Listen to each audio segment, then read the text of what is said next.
Hello weekend warriors, welcome back to the workshop. Today is a bit of a redo. We're going to take a look again at the screen setup, getting the 3-point registration, using the new techniques that I've been using for the past year. We're also going to correct an omission I did from my last video. So we're going to look at the screen separators for the screen holder. Let's see, we're going to make the Y-axis tuners, we're going to make the holder for the X-axis tuner, and what else?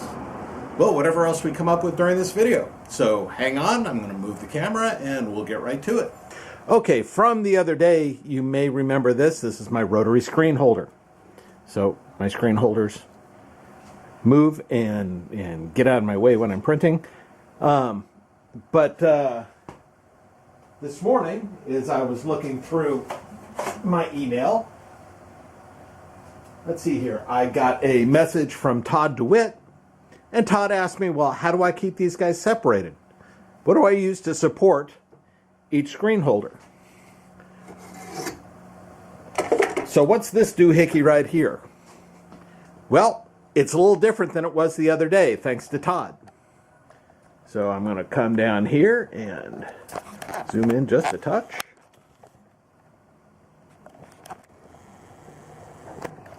There we go. Now the other day when I shot my video, I was using these guys. And basically what these are 2-inch circles of wood with a 1 1/8 hole drilled in them.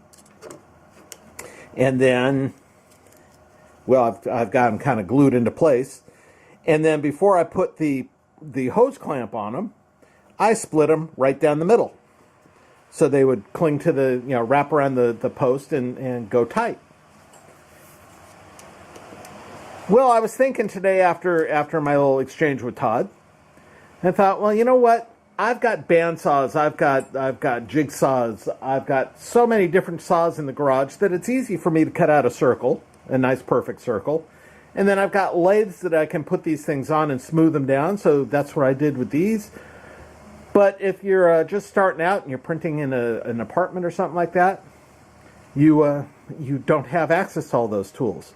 So what could I do to make this thing easy? And what I came up with is simple 1-inch PVC pipe. And this is just one piece of 1-inch PVC pipe. Whoops, I always hit that.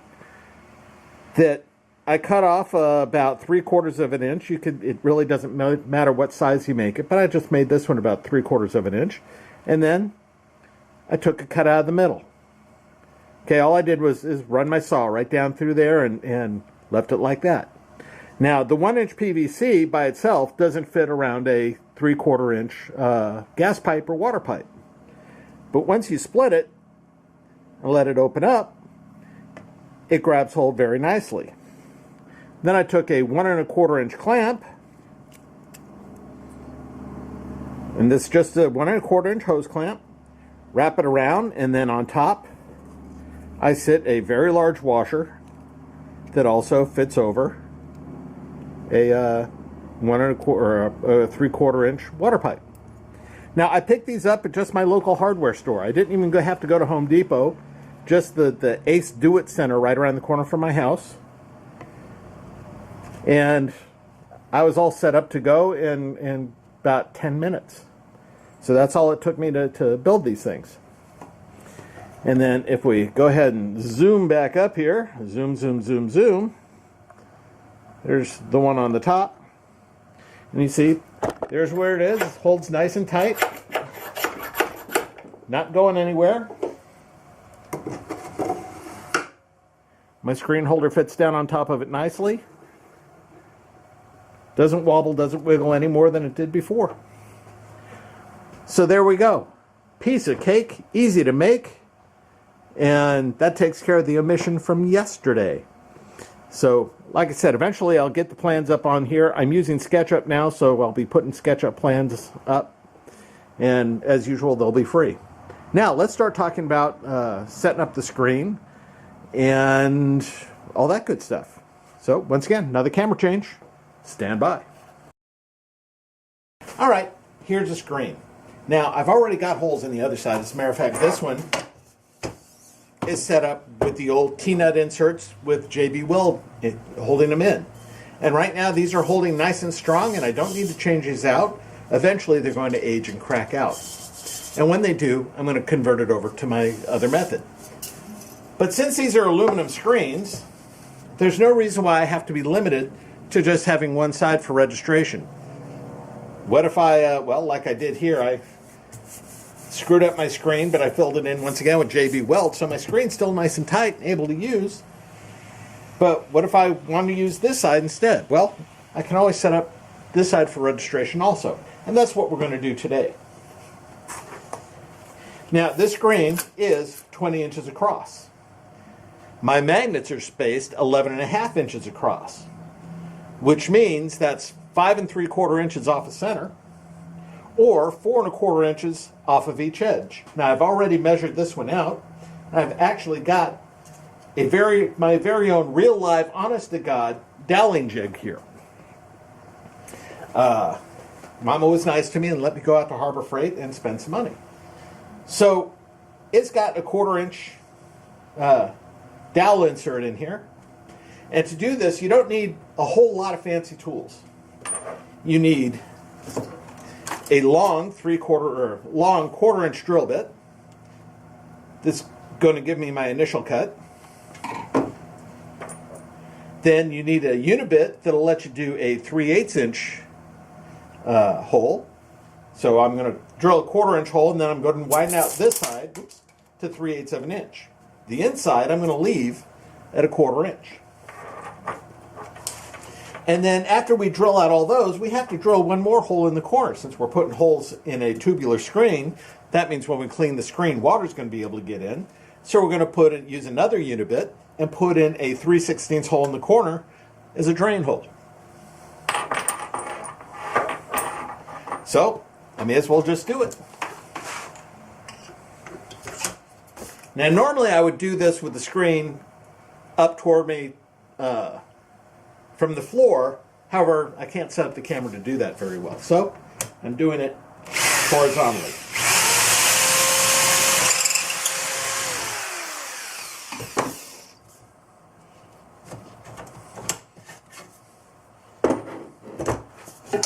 Okay. So there's our 3 holes drilled.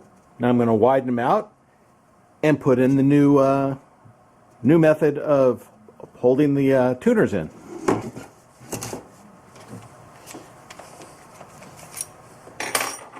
All right, widening them out. I got to widen them out to 3/8 of an inch.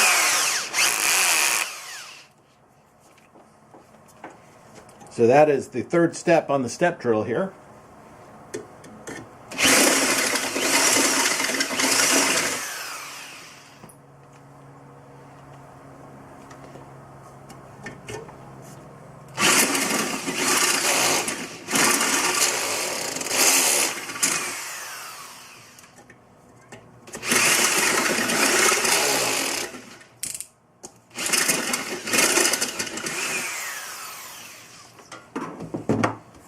Okay, now we're ready for the tuner holders.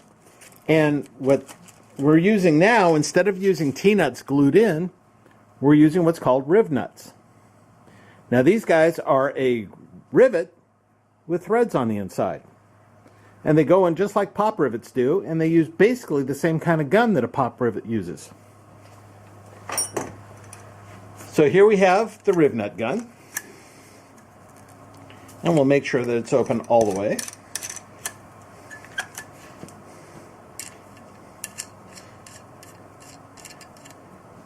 Riv nut down onto the gun, into the hole, and squeeze. Snug it down a little bit more, and squeeze again. And then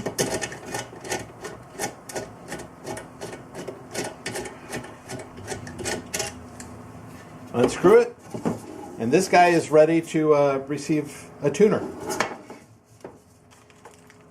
So, 2 more times.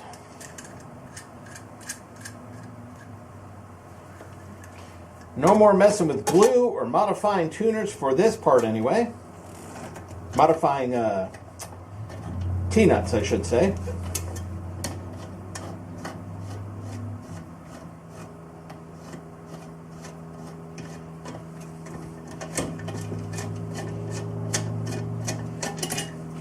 These rib nuts run about 35 cents a piece. I picked up the gun with a full set of different sized nuts for, about $20 at Harbor Freight on sale.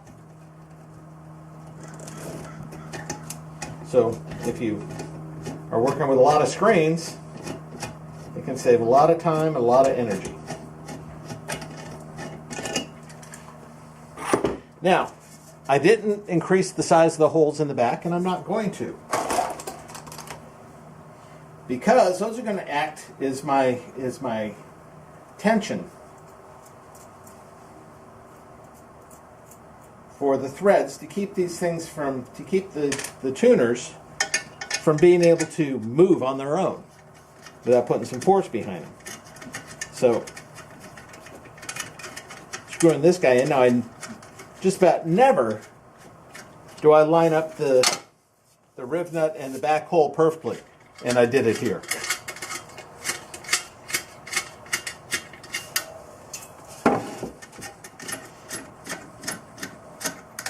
Let's see if I scored the same on all three.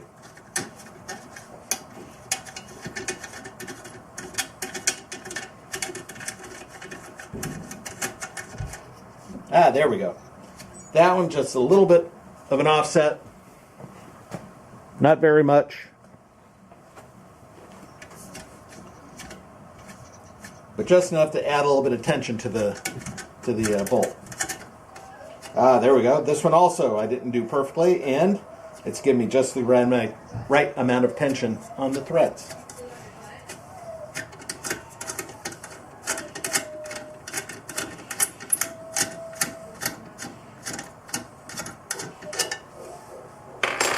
Okay, so the screen is set to receive tuners, but we don't have tuners yet. So let's start working on that. Before I forget, still have to put the drain hole in. Now once again, I've got a unibit that can give me a 3/16 hole, which once again is about the third step up. So I'm just going to drill this hole in the corner.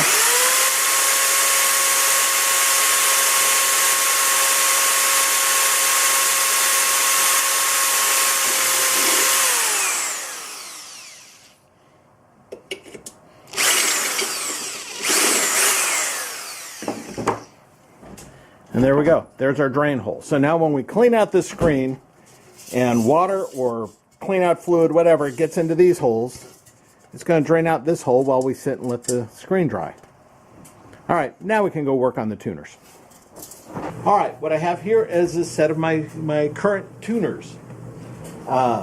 Here we have the two y-axis and the x-axis. Now, my x-axis, this one is a little bit more complicated than I'm going to show today because this one requires a welder. And not everybody has a welder or is able to do any brazing in an apartment, that sort of thing. So I'm going to show you a method that doesn't require a welder or brazing. It is all mechanical. But if you can weld and stuff like that, well, this is just a nut that is welded to the end of a bolt. And then I've wrapped it with plastic from a water bottle, which I'm going to show you in a few minutes. And I added the tuner. Now the tuner itself, let's see how to make this part or this part, and then we'll see about making the tuner holder. So here we go. For the y-axis tuners, what you're going to need is a couple of carriage bolts with nuts and washer and a couple of soda bottle caps. Now, I like the soda bottle caps for the y-axis because they're a little bit bigger than, say, a water bottle. And for instance, that's a water bottle cap. Well, it fits inside the soda bottle cap. So it provides me a little bit bigger area to work my fat old fingers on. Plus, the nice serrations on the edge make it easy to get hold of and to twist when you want to twist it. So we're going to go ahead and make one of these right now. I have already taken the liberty of cutting out a 1/4 inch hole dead center in the bottle cap. And very simply, the carriage bolt goes through and you push the square part into the bottle cap. Now to hold it there, you're going to need a piece of 1/2 inch, in this case, I'm using a piece of 1/2 inch conduit, and then a washer. The washer doesn't normally fit over that square portion of the carriage bolt, but when we add a little of, add just a little bit of influence, it sits on there nicely.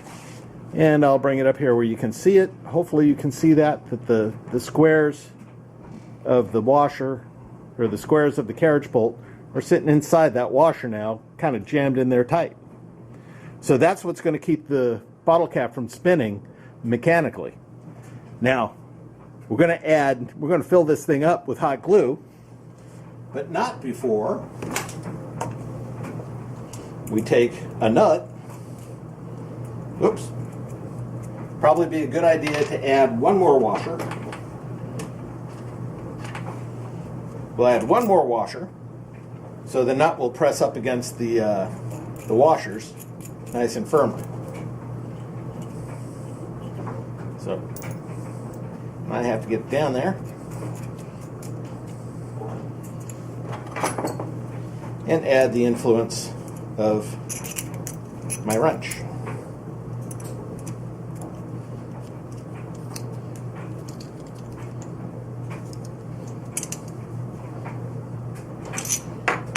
And then last but not least, fill that bottle cap up with hot glue so it's nice and firm under your fingers, doesn't flex when you don't want it to flex. Add another stick of hot glue to the mix here. Oops.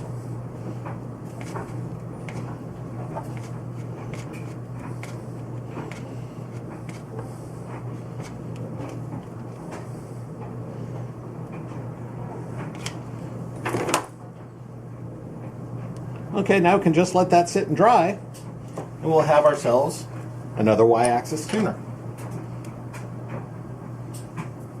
If I wanted, I could run in the house and dunk this guy in water. Whoops. I hope I got that on camera.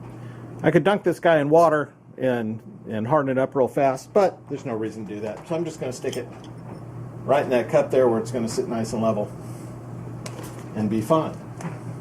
Okay, so much for the hot glue. So we can knock out two of those Y-axis tuners. I'll get those out of the way.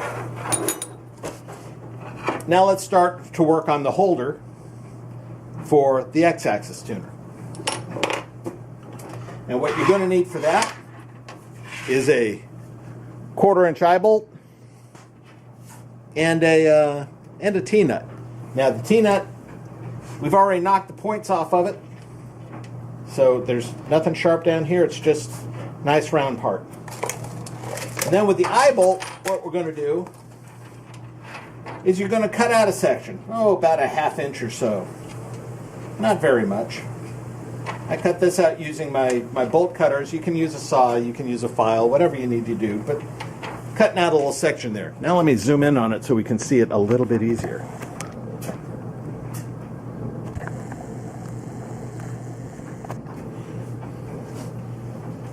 Okay, so there's the eye bolt. There's the section I cut out. There we go. So that's a start. Now what we're going to do is we're going to bend this guy over until it becomes an eye bolt that just is about the same size as the barrel of the T-nut. And once that's done, we're going to do some mechanical stuff to the T-bolt, or to the T-nut. So hang on, I'm going to go ahead and do the bending.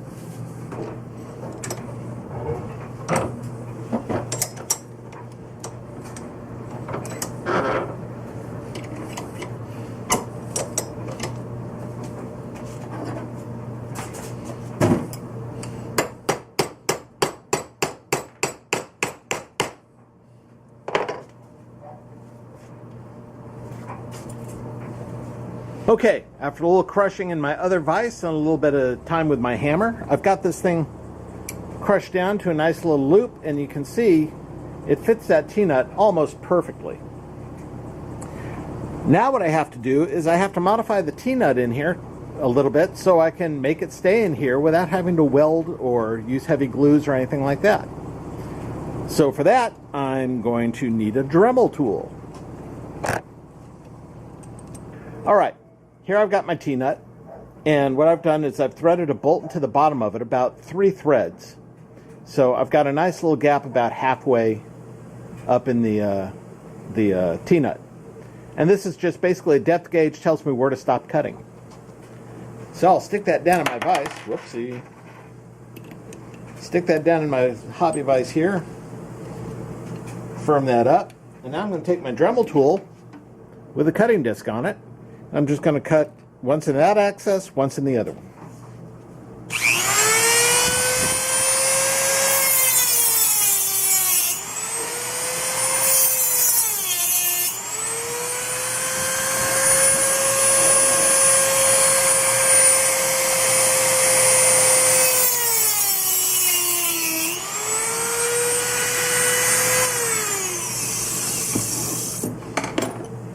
And that's it. This guy is now modified and ready to go into the eye bolt.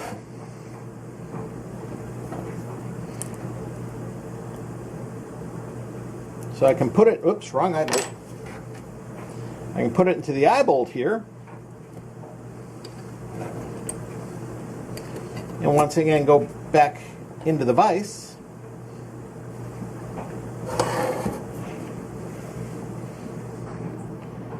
And what I'm going to do at this point is I'm going to take a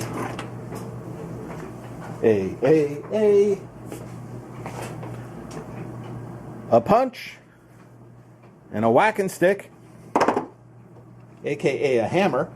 I'm going to fold these edges back. But maybe I should start them with a pair of needle nose. I forgot about that part. So I'm going to take a pair of needle nose and fold this one back in this direction. I'm going to fold this one back in this direction, as I said in figure A. Just like a Elmer Fudd's barrel when Bugs Bunny sticks his finger in it. Okay, and that one out that way. Now, this guy is almost set already. But at this point, I'm going to take my punch. And this one leaf that's sitting down in the gap, I'm going to give him a little extra attention. Make sure he stays down in that gap and doesn't allow it to turn inside the eye bolt when I thread a bolt into it.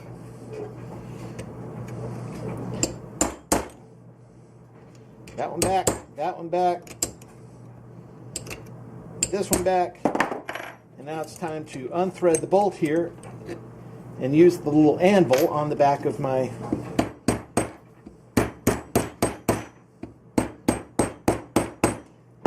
hobby vise. Now I can thread this bolt right on in and right on through, and it's not going anywhere. Now, as T-nuts do, they allow things to wobble. They're not the tightest thing in the world. So to take care of that little issue, we're going to take a water bottle, just a plain old everyday kind of water bottle. I'm going to zoom out for this. Oops, wrong direction as usual. Okay, plain old water bottle like this.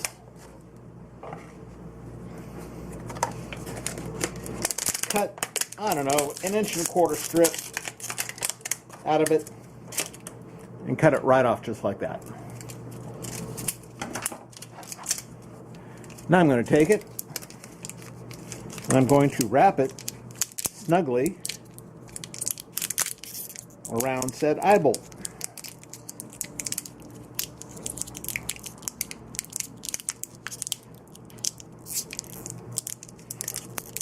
once it is wrapped as snugly and as much as I can wrap it,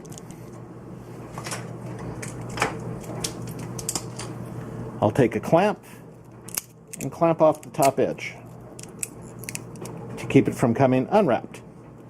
Now I'm just going to apply heat with a heat gun to it, and it's going to shrink right up around there.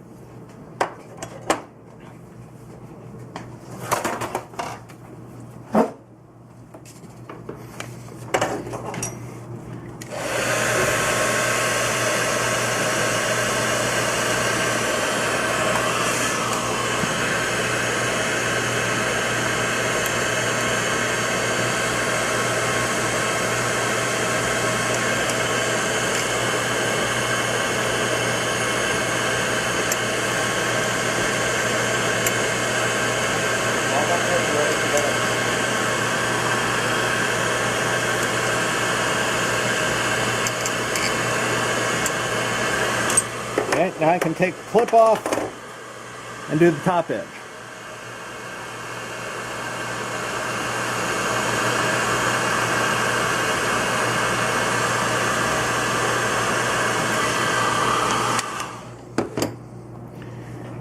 And the plastic is now shrunk right up all the way around there. Now all I have to do is punch a little hole in there to thread a bolt through, and the plastic is going to act like the resistance. So the bolt just can't wobble around on its own. So hang on, I'll be right back with that. All right, here we go. I've shrunk it up, I punched 2 holes, and I just used my center punch and forced it in as far as it would go. And then I forced this one eye bolt through the other, and it's just a matter of turning till it comes out the other end.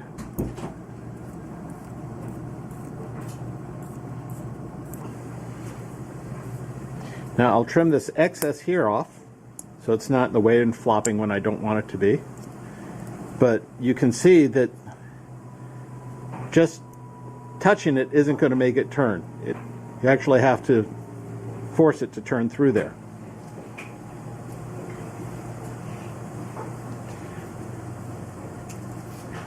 So I'll pull it back through, I'll trim that up. I'll even back out a bit further. There we go.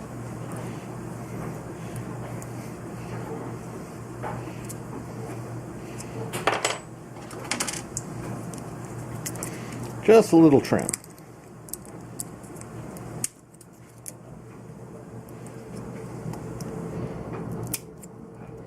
Take care of the sharper corners on it.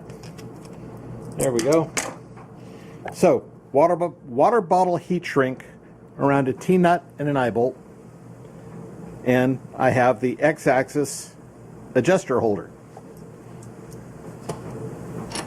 So it's just a matter of, well, let's grab this Y-axis one that we did. The glue is nice and set now.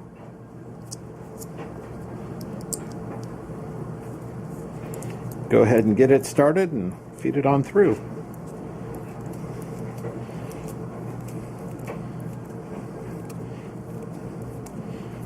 Like it's the easiest thing in the world.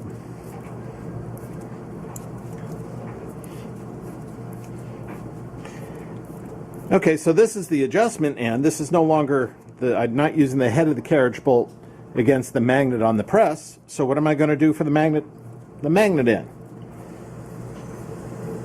Well, I am going to take a nut, get a nut,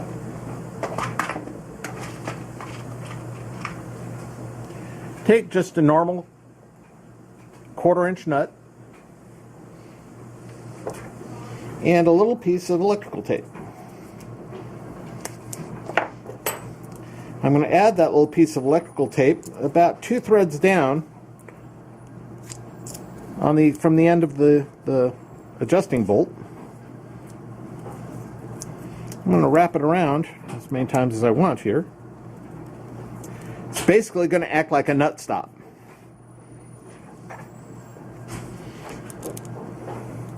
Then I'm going to put the nut on until the tape binds it up, and now I have something that will go up against the magnet on the press, give me some nice surface area to touch on there. So it should stick real nice. So there is an X-axis, full X-axis adjuster with no welding, no extra glue, no nothing. It's all mechanically set. And I'm happy with the way that turned out. Okay, now personally, I'll still weld them for me because I've got a welder, and what's the fun of having a welder if you can't use it for little stuff like this? All right, so now we can set up our screen holder and have offset between our levels of screens. We can put our tuners into our screen, so our screen will go onto our press nice and easily. So what do we need to do now? Ah, yes. There's squeegee management, because who likes their squeegee falling down in their ink? So once again, another camera change, and we'll see what this is all about. Here we have our screen all set up with the new plugs, the riv nuts, and using our brand spanking new tuners. So we can put it onto the press real quick here. You can see with the tuners, if I unlock them from their present position, with these big old knobs on here, and with the serrated edges, they're easy to move. They give me plenty of adjustability. I can lock them back down so they'll never move again if I don't want them to. Same thing here, unlock it. My Y-axis adjusts. That easy. A lot easier than grabbing the head of a carriage bolt or a nut sitting out at the end. So, we're all set up. Now we've got to handle squeegees. Now you've seen me in the past lean them up against the side. You've seen me lean them here. And no matter what, I end up getting ink all the way up the side of the squeegee. And that's just plain bad. So, I decided to come up with something that would handle the squeegee away from the end, away from the big pile of ink that I lay down. And basically what I've done here is I've taken those old micro tuners that used to go underneath the screens. Here's one of them here. You can see there's the bottom holes. And I made a frame for it. And it just slides on, well, let's see here. It just slides onto the screen like that. When I was setting it up, basically I clamped the two blocks to the frame because I use mostly these aluminum frames now. Just clamped the blocks up to the frames. Brought this 3/8 inch piece of plywood up against them and then used my pneumatic stapler to shoot them right in. You can use hot glue to start and then brad nail them in. You could just leave them clamped up like this and just glue them together. It all works well, real good. So these guys affixed to the screen just like that. And then we take a dowel. Now this is a square dowel that I made, so I guess it's a board. Set it up, put it on, kind of make sure you get it even. And there you go. Your screen's up out of your ink. And as it is set up like that, it will not interfere with the next screen up. You can turn it, you can swing it, and it'll keep that squeegee up off the screen as you're working through your print cycle. So there you go. And once again, we're at the end of another video. And this is 2 within a week. So, oh my gosh. I'm going to try to keep up with a little bit more regular input of videos here. Being away for a year, I built up a whole bunch of projects that I was doing. So a bunch of them I'll try to share with y'all. And of course, plans to go with them. So that's it. Until next time, you guys keep up the good fight. Bye.